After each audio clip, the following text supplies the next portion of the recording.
Yo la team, c'est votre gars Ekelo Masqué en espérant que quelque chose se passe. Bon la team, aujourd'hui c'était débrief d'après-match. Là c'est au tour de Papcho d'en prendre pour son grade. Et je ne vais pas parler de toute la compétition, je vais juste parler de ce match. Bien entendu, il y a une vidéo qui va arriver de toute la compétition, de tes choix catastrophiques.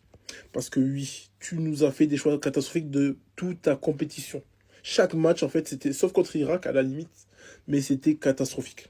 Déjà, comment se fait-il que tu as Pape Gueye qui fait un top match, qui est en pleine confiance, tu as Habib Diarra qui vient de marquer, qui est en pleine confiance, qui vient de mettre 2 buts de suite. En fait, tu as tes 2 derniers buteurs qui t'ont sauvé, avec Ismaël Sarr bien entendu, tu les sors.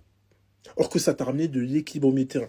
Et tu ne les sors pas pour ramener un Barassa Bokondia qui nous ramène également de la percussion. Non, tu nous sors pour te ramener pas Matar Sarr et Lamine Camara qui sont 2 joueurs extrêmement nuls ces derniers temps avec la sélection nationale du Sénégal. Parce que oui, il faut dire les choses. Ensuite, là, je ne parle même pas des autres matchs. Je parle que de ce match.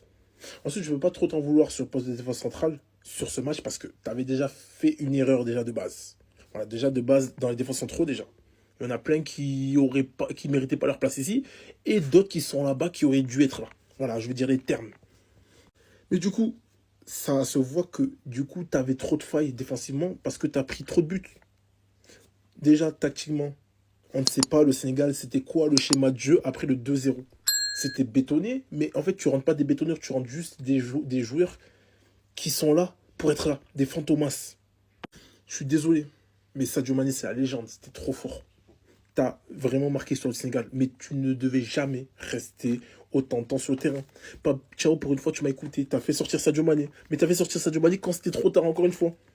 Il fallait le faire sortir à la place de Iliman Ndiaye. Iliman Ndiaye est frais, il n'a pas beaucoup joué dans la compétition. Garde-le à gauche, il a été ramené de la percussion. Non, t'as décidé de sortir Iliman Ndiaye. Et puis ensuite, t'as dit, ah, mais en fait, il faut que je sorte Diamane. Nicolas Jackson, ça sert à quoi que tu l'as fait rentrer? En vrai de vrai.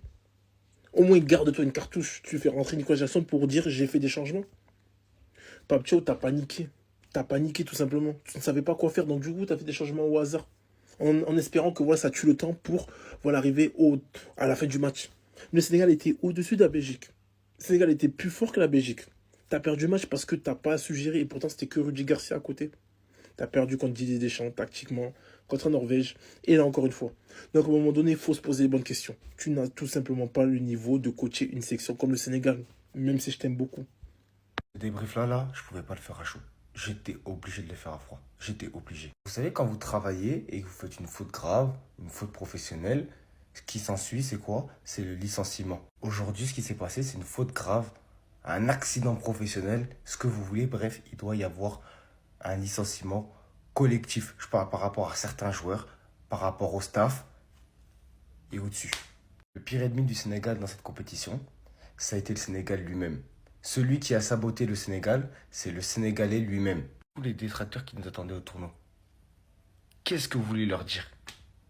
Tu maîtrises un match 85 minutes, tu mènes 2-0 et tu arrives quand même à perdre ce match-là. Tu veux dire quoi? Dans quelle langue? Comment tu veux expliquer ça? Même à nous, comment vous voulez nous expliquer ça? Je pense que c'est la plus grande désillusion de l'histoire du foot récente en Coupe du Monde. Ça, c'est une certitude. Mais personne voyait, mais même les Belges ne s'y voyaient pas, les gars. Même les Belges ne s'y voyaient pas. Et ça se voyait, ils perdaient tous leurs duels. Au niveau des passes, aucune conviction. Des fois, des passes qui étaient approximatives, qui en profitaient à nos attaquants, qui ne profitaient pas plus que ça, puisqu'on n'a jamais marqué le but du 3-0. Et les Belges, quand on leur donne 1 but, 2 buts, ça les a galvanisés. Et quand je regardais les prolongations, j'étais en mode, on peut perdre sur les prolongations. On peut perdre sur les prolongations. Et c'est ce qui s'est passé. Dernière seconde, Lamine Camara, j'arrive sur toi. J'arrive sur toi.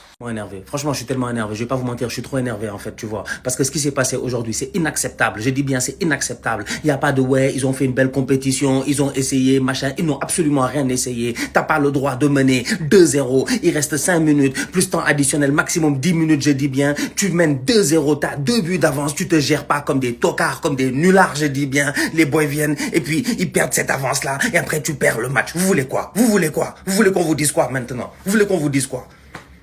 Vous voulez qu'on vous dise quoi? On avait raison dès le début. Franchement, je savais en fait qu'on ne pouvait pas compter sur ces tocards-là, franchement, sincèrement. C'est pas sérieux, en toute honnêteté, c'est pas sérieux ce qui s'est passé aujourd'hui, en fait. Ils ne peuvent pas aujourd'hui. Il n'y a pas un joueur de l'équipe nationale qui peut s'asseoir, en fait, devant moi et m'expliquer ce qui s'est passé aujourd'hui. Et moi, je peux accepter en disant, ouais, non, c'est sérieux, t'as raison, c'est vrai que vous... Non, les gars, non, absolument pas. Et là, je parle aussi du coach Pape Thiaw. C'est quoi ces changements? Je vais en parler dans le débrief parce que je suis trop énervé. Pape Thiaw, merci pour tout. Voilà, c'est un Sénégalais, ça reste notre frère. Mais voilà, merci pour tout. Mais, stop. Voilà, comment déjà tu peux venir en Coupe du Monde, les gars? On n'a même pas d'équipe type. Je sais même pas c'est quoi l'équipe type. Tout le temps, l'équipe échange. Des fois, je découvre des joueurs. Il a pris des joueurs qu'il a jamais fait jouer. Que là, il les a fait rentrer en saison de finale. Tu comprends rien. C'est incompréhensible. À la fin du match contre la Belgique, les gars, c'est comme si une petite équipe.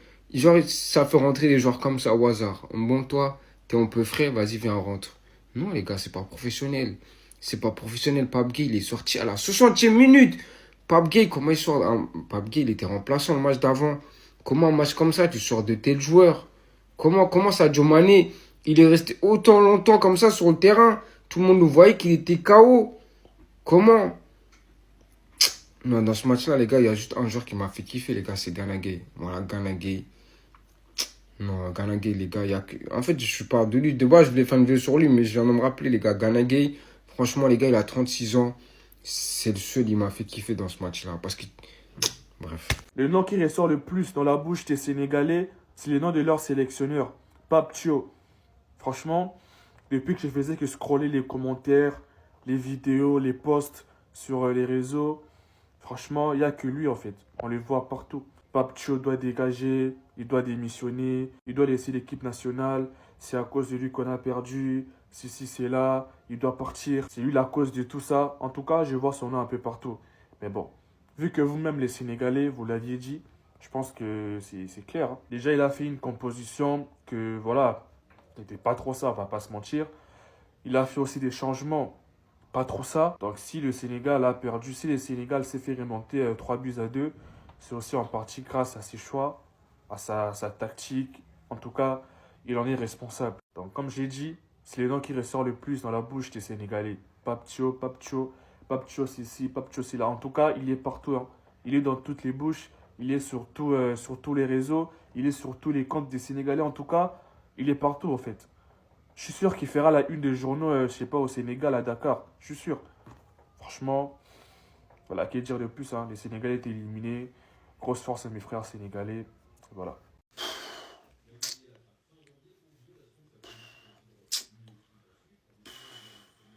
Pape Thiaw, pourquoi Hassan Diao n'a pas joué? Pourquoi tu n'as pas fait jouer Hassan Diao?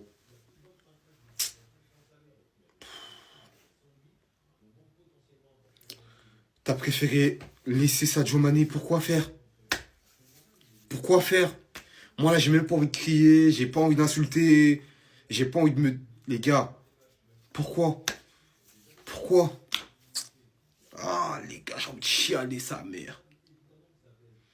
Qu'est-ce que Hassan Diao a fait? Il doit faire quoi de plus pour qu'il puisse s'imposer? Il doit faire quoi de plus, Pape Thiaw? Pape Thiaw, il doit faire quoi de plus? Explique-nous. Hassan Diao qui aurait pu apporter de la vitesse. Il a les jambes en feu, il est jeune, il est virevoltant. Il aurait pu déstabiliser cette équipe belge. Toi, tu fais quoi? Tu nous sors Pape Gueye. 65e minute, tu nous sors Habib Diarra. Tu nous fais même pas rentrer ce mec-là, tout ça pour tes leaders. Gana Gueye Mané devait sortir, je l'avais déjà dit précédemment. Ces gars-là devaient sortir. Pourquoi t'as peur de toucher au leader de cette équipe? Putain! Putain! Pourquoi? Pourquoi t'as peur? T'as rien à perdre, t'as tout à gagner en faisant ça. On menait 2-0. Jusqu'à la 84e minute, 2-0, Zolby. Putain! 3h du matin, je suis là en train de gueuler, là. Ah, c'est de la folie. Qu'est-ce qu'il a fait? Bambadjan. Pourquoi Bambadjan ne joue pas? Pourquoi Bambadjan ne joue pas également? Il a du rythme. Il est en confiance. Il a réalisé une très grosse saison avec Lorient. L'un des meilleurs buteurs en Ligue 1. Il est jeune, il a de la fougue, il a des jambes, il a tout. Il a tout. Pourquoi il joue pas? Pourquoi? Tu nous as fait rentrer ce gros tocard. L'ennemi de la nation. Le gros chien de Nicolas Jackson. C'est un chien, il doit jamais jouer avec le maillot de la sélection nationale, Nicolas Jackson. Il doit plus jamais jouer. Seulement 8 buts en sélection nationale. Ça fait 4 ans qu'il est en sélection, il n'a jamais rien fait. Est-ce que vous avez vu son entrée? Un poulet sans tête. Un poulet sans tête. Je vais faire une vidéo sur toi, Nicolas Jackson. Je vais m'occuper de toi correctement. Et toutes les personnes qui venaient me dire, oui, mais Nicolas Jackson, je sais pas quoi. Venez maintenant. Venez. Venez, on va discuter un peu. 2 minutes. Je vous jure, j'arrive même pas à trouver les mots. Waouh. Juste avant le match, c'est ce que je disais. Cette capacité à rester concentré du début jusqu'à la fin. Encore une fois, on va dire la même chose. Ouais, le Sénégal a dominé, mais le Sénégal a perdu. Regardez comment on perd, les gars. Regardez juste comment on perd. Regardez comment on est éliminé. Je préfère me prendre 3-0 clair pour me dire, ah ouais, ils nous ont tués, ça y est. Enfin, on gagnait 2-0. Les gars, est-ce que vous vous rendez compte? On gagnait 2-0. On perd ce match 3-2. Quand on menait 2-0, j'ai vu à quel point on a levé le pied. Et à ce moment-là, je savais que le match allait mal finir. Ce qui s'est passé ce soir, les gars, c'est une faute professionnelle. C'est une faute professionnelle. À un moment donné, il faut se regarder dans le miroir. On n'a pas encore franchi ce cap. Et ce genre de scénario le prouve, malheureusement.